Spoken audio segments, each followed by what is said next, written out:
Asante Sana morning, that means thank you. Another word that we love to say here in Harambe is Tuwande, which means let's go.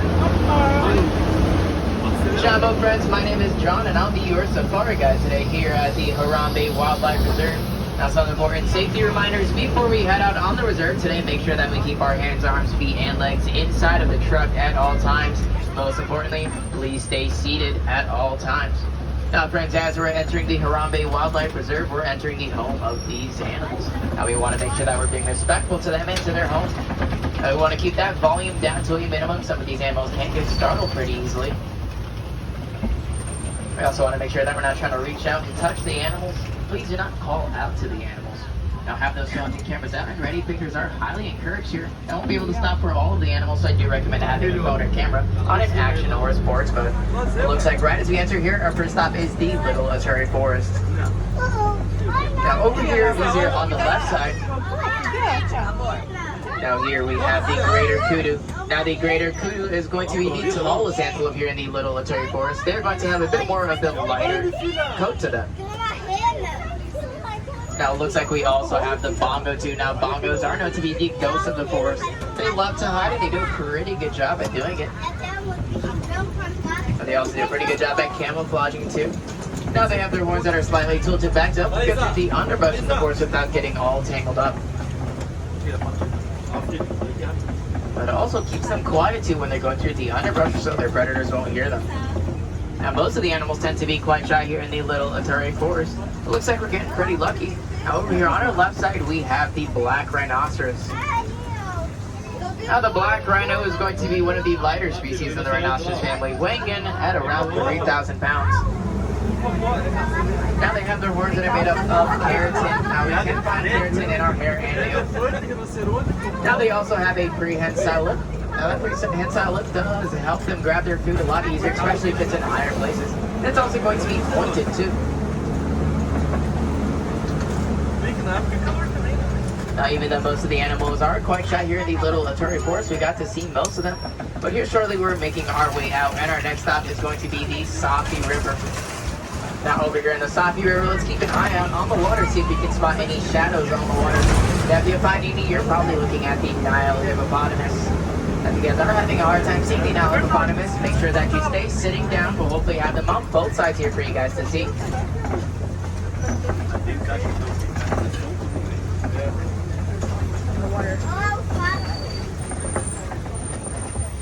It looks like right as we enter, we have one here on our right side.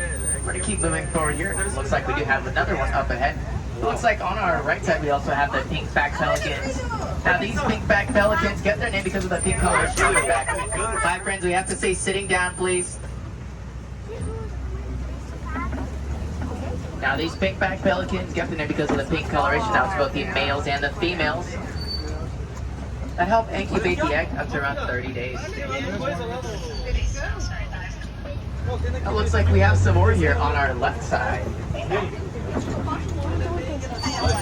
Hi friends, we have to stay sitting down please.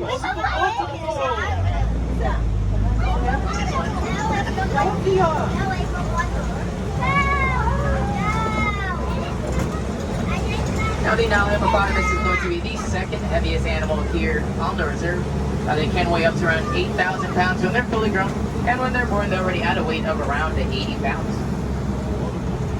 Now they're also known to be extremely territorial animals, especially when they're in water. Usually throughout the day you'll see them walking at the bottom of the river, or either sleeping at the bottom of the river. Now at night, that's when they go out and forage for their food. Now these Nile hippopotamus can hold their breath up to around 5 minutes long. Now they can even do that while they're sleeping, whenever they need breath to bob their head up, take a breath, and go right back up there.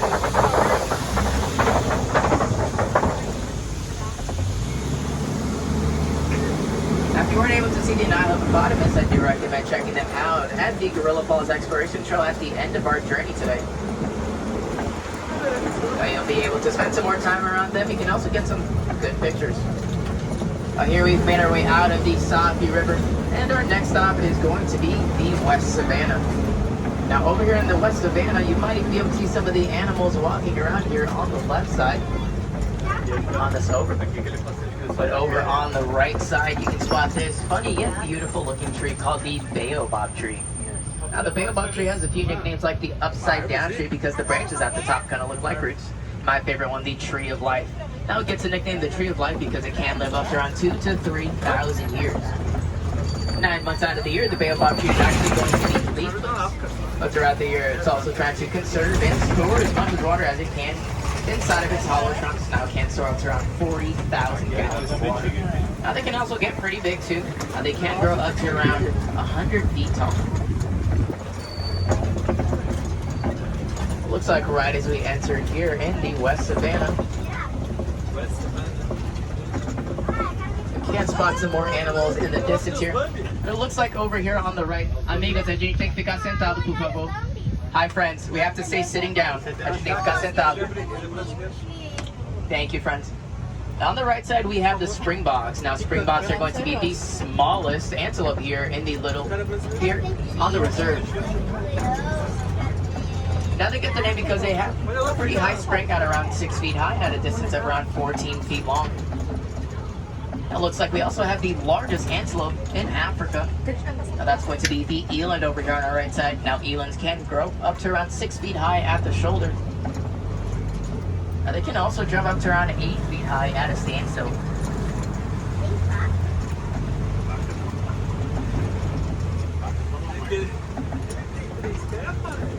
Now over here on our left side, you'll see them all the way in the back on the left corner. You see some in front of the tree over here. Now these are going to be the African painted dogs. Now these African painted dogs are the best hunters in Africa with an 80% success rate. Now the even better hunters in the line, which only have a 30% success. Now here in front of us, you can actually spot the Hartsman Mountain zebras. Now we can tell these Hartsman Mountain zebras apart from other species of zebras. If you look at their backside, you'll see their stripes that are going to be a bit more spaced apart. And they don't have any stripes on their stomach area. Now they are also usually found in higher elevations too. Now those babies are able to walk within around 45 minutes of birth. Now the babies are also able to identify mom and dad just by looking at their stripes. Just like we have unique fingerprints, each zebra is going to have a unique set of stripes.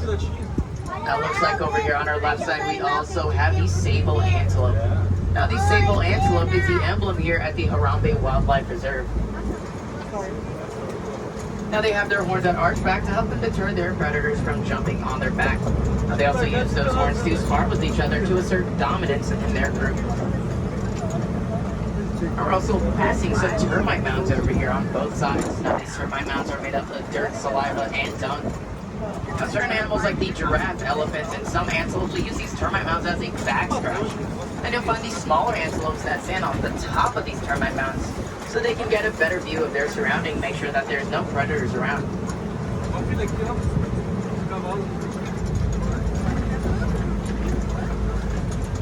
Here we also get a better look at the eland on our right side. You can also spot that dewlap on their neck. Now that dewlap does help the eland regulate its body temperature.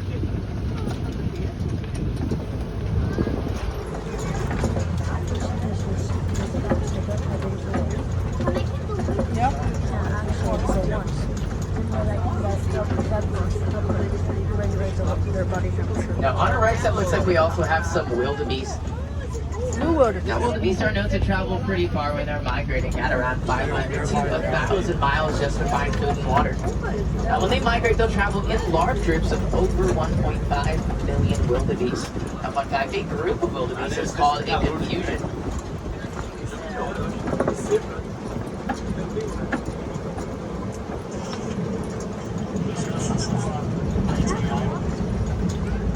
Looks like we can spot some more animals here on the right side, but they're going to be behind the bushes here on the right. You can probably see their horns. Now those are going to be the Ankole cattle. The Ankole cattle was once called the Watusi cattle, named after the Watusi tribe that discovered them. And both the male and the females are going to have those beautiful long horns that can grow anywhere from around 4 to 6 feet long. Now a lot of people think that those horns are heavy, but they're actually light and contain a honeycomb-like structure inside to help them cool down on hot days. Now coming up here on our left side, we have a tower.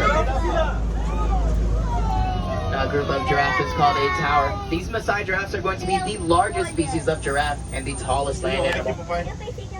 Now they can grow anywhere from around 16 to 20 feet tall. Now when they're born, they're already at a height of around 6 feet tall and able to walk within an hour of birth.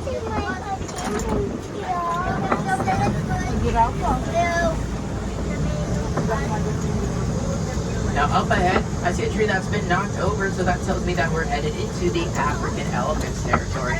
And it looks like we can't spot one here on our right side.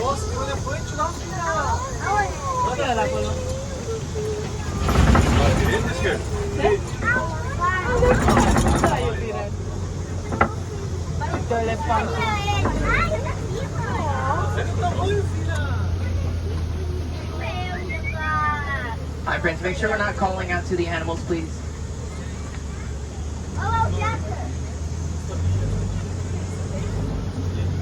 Now we'll see if we can get a better look at this African elephant here on the right side.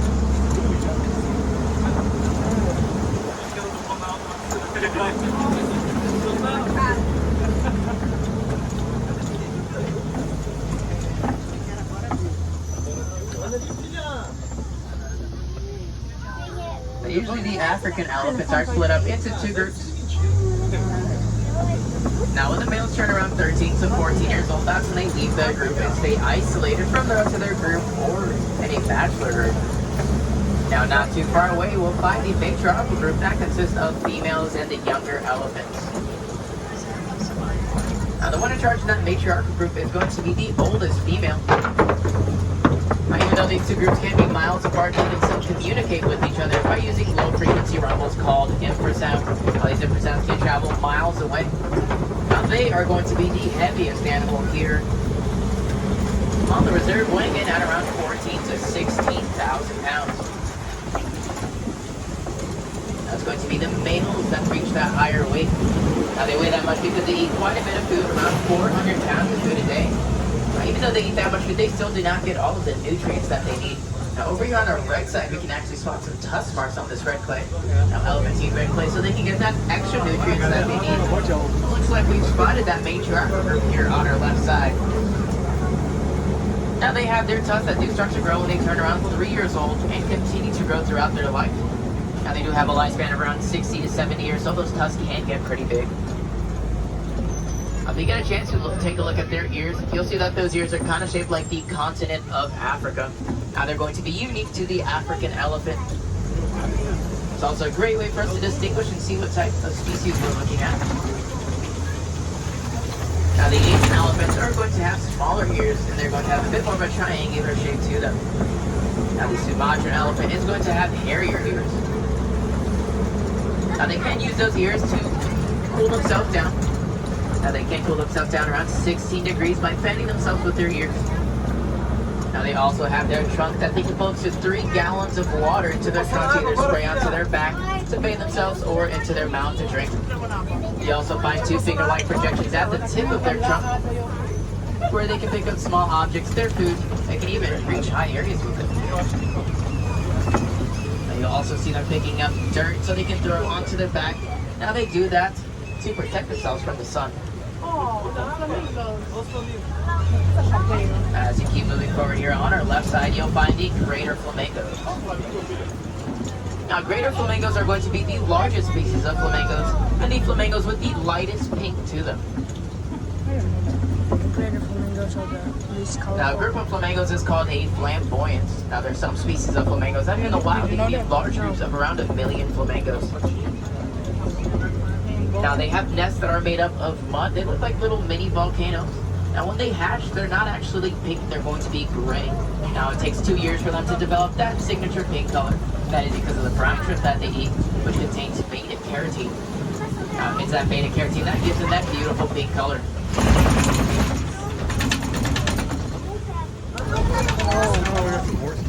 Now here we've made our way out of the West Savannah, officially in the East Savannah. Right as we enter here, it looks like on our left side we have the white rhinoceros. Now this is where they love to hang out. In the middle of there you can spot that crater. Now that's called a mud wallow. Now when it's hot and sunny, they love to roll around in that mud, and they use that mud to protect themselves from the sun and from certain insects. Looks like we also have an ostrich over here on our right side too.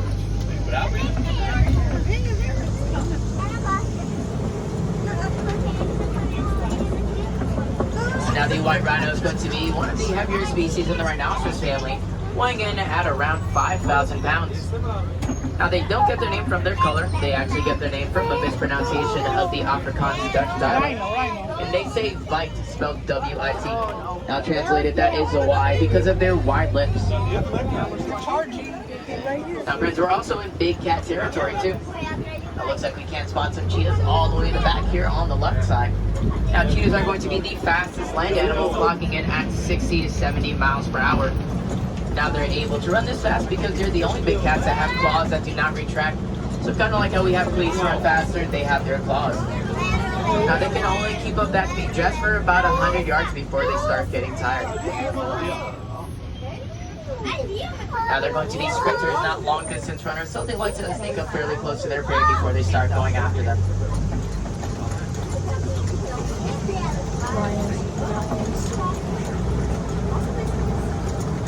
Now there are also a big cat that does not roar, and the only ones that can purr like our cats at home.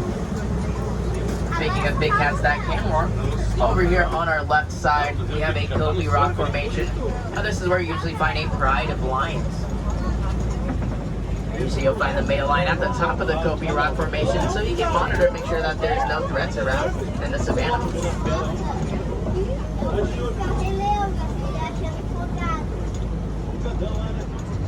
Looks like you can't spot the female at the top of the Gobi Rock Formation. Let's see if we can find the male laying down anywhere. Just like our cats at home, lions love to sleep. They sleep up to 20 hours a day. Now when they're not sleeping, the female lions are out hunting at night, while the male lions are taking care of the cubs and protecting their pride's territory.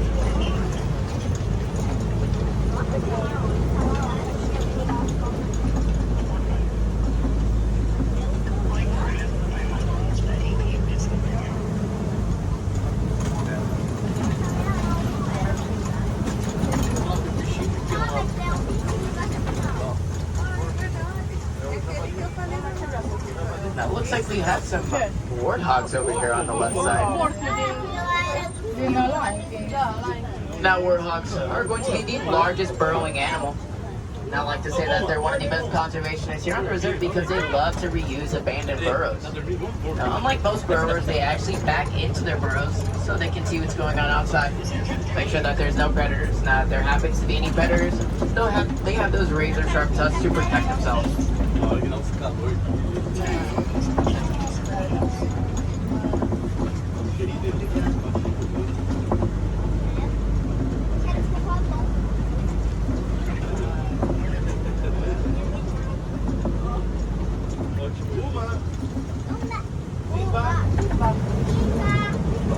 Now it looks like on our right side too, we also have some ostrich eggs. Now just like the ostrich is going to be the largest bird, they also have the largest eggs. Now those eggs can weigh anywhere from around 3 to 4 pounds each.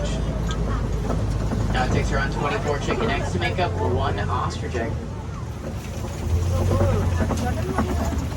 Now those eggs also have a strong shell, strong enough to hold the weight of a human adult on top of them.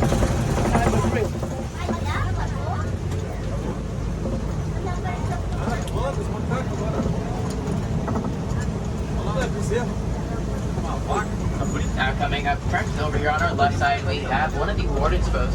Hanging out over here, we'll find the Nigerian dwarf goats.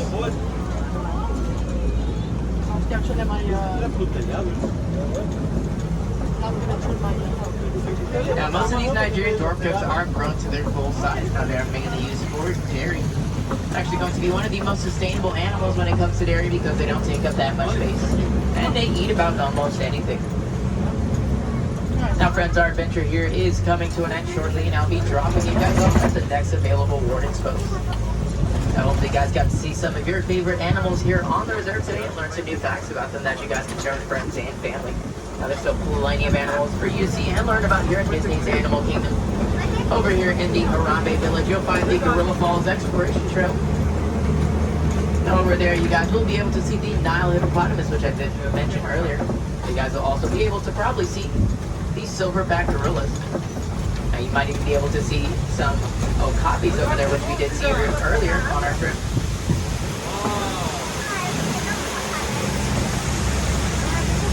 Now that'll be a 15 to 20 minute walking experience. You guys can take your strollers and wheelchairs along with you.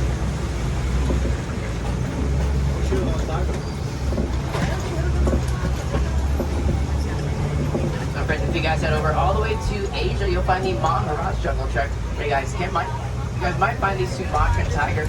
They also have water buffaloes, giant bats, and the Komodo dragon.